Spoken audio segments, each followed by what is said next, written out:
Hi and welcome back. This is Dr. Kaiser. I'm going to talk to you today about how to beat high blood pressure in 30 days. Yeah, I said it. Beat high blood pressure in 30 days. Sounds impossible, but it's very possible. It's probable.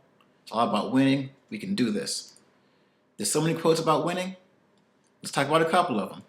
Mike Tyson said, "Everybody has a plan until they get punched in the face."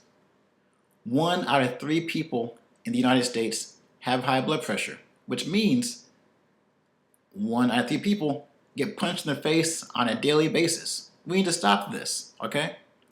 Vince Lombardi says, if winning isn't everything, why do they keep score? So winning is definitely important, and we can win against high blood pressure. Do we want to win or just look good losing? Let's start winning. So, how to beat high blood pressure in 30 days? We can do this by doing 5 things.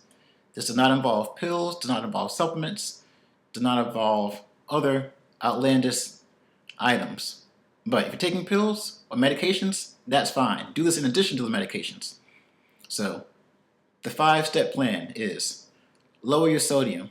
Number 2, lower your sugar intake. Number 3, beverage modification. Number 4, core building exercises. Number 5, stress management. I'm going to talk about all 5 of those in detail. Furthermore, I'll talk to you about all 5 of those in 5 separate lectures to give you that many more details. But first, lower your sodium. How do you lower your sodium? People say, Dr. Kaiser, the salt everywhere, the sodium everywhere. How is salt and sodium different? How can I eat or live without salt or sodium? This is how. The American Heart Association has something called the Salty 6. What is that? It's the 6 most common salty items that Americans eat. And they are bread, luncheon meat, sandwiches, pizza, soup, and chicken. How is chicken salty? Because nobody eats just plain chicken. If you can lower those 6 salty items, I didn't say stop anything, but just decrease the amount, you will get better blood pressure and you will lose weight. You cannot lose weight when you're retaining salt. So that's number 1. Number 2, sugar restriction. Everything that ends in OSE has sugar. Fructose, maltose, sucrose. All these OSEs have sugar. Sugar causes weight gain. Too much sugar causes high blood pressure.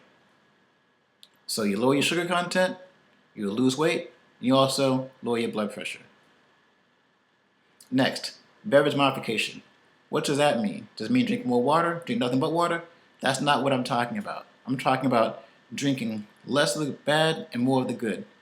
So just cut back your soda, whether it's dark or clear. It doesn't make a difference because it all contains sugar or caffeine.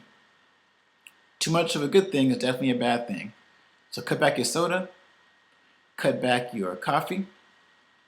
Too much coffee makes you dehydrated. You may think that lowers your blood pressure, but you want to have safe, sustainable blood pressure lowering. Too much caffeine, too much sodas makes your blood pressure high. So let's cut those back. Next, core building exercises. People may ask, Dr. Kaiser, what is core building exercise and which ones are better than the others? Well, walking is fine. That does not improve your core. What you can do is V-ups. If you can't do that, you can start doing something similar to that. You can do burpees. You can look up what all these are in different websites, of course. We can do plank positions. What a plank position is, getting in the position for a push-up and then you just don't go down. It strengthens your area where you would have a heavyweight championship belt. That area strengthens your abdomen and your back. You do that, you lose weight, your blood pressure gets better. That same area is where all the risk is associated with cardiovascular disease.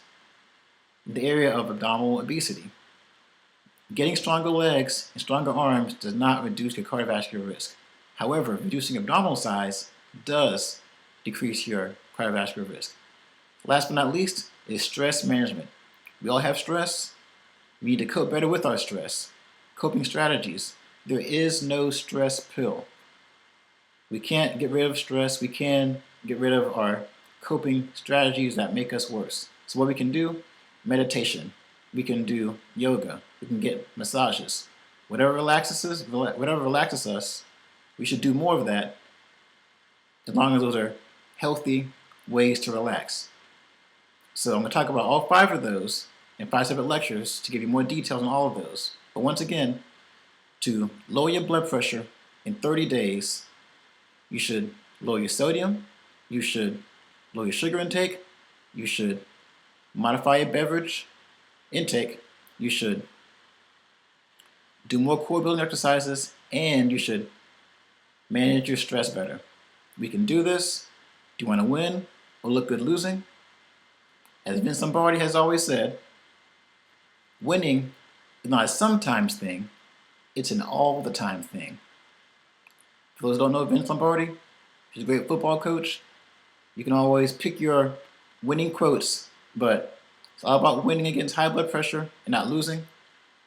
One last pearl, high blood pressure causes strokes, heart attacks, and dementia.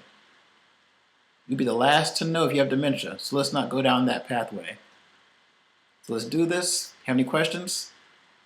Send me some comments. Otherwise, Dr. Kaiser signing off, and you heard it here first.